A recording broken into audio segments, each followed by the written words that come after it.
Magandang umaga naman mga kabro, mga karels. Nandito naman ako sa video ko, sa vlog ko. Update na naman ako kasi busy kasi may tananim ni ako ng bago na alugbati. Alugbati tapos yung batong at may nililisan din ako para taniman ng sili na sinisidlingan ko. Pakita ko sa inyo mga bukas o mamaya. Ito po yung bagong tinanim ko at nililisan ko sa gilid po ng babuyan namin. Ito po yung alugbati na tinanim ko. Busy kasi ngayon na ako naka-upload. Ito po yung alugbati na tinanim ko bago.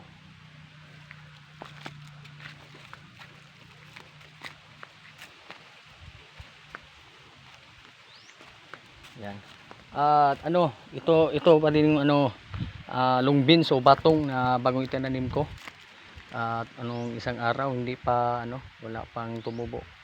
Kasi bago pa kasi. Yan. Nilagyan ko ng dahon ng patay na niyog para makabisado ko yung saan ko itinanim ang mga buto para madiligan ko. At yan ang nabisihan ko. Yan. Nag-install din ako ng baril o drum para sa tangke ng tubig para pandilig. Yan. In-install ko yan para handa na sa pandilig, para hindi ganong puyat sa pag-igib, para may pundo din.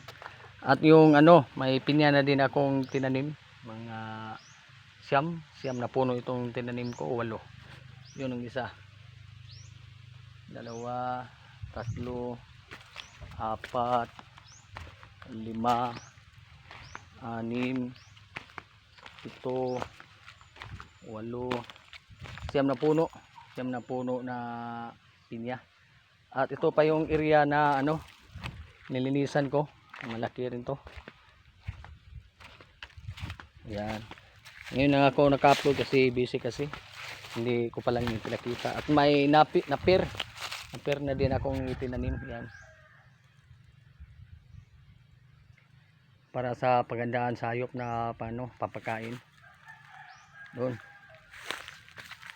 pa yung nilinisan ko.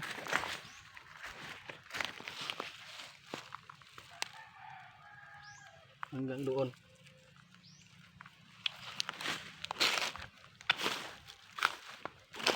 May konti pang nilinisan ko, may konti pang natira. Yan. Yung banda.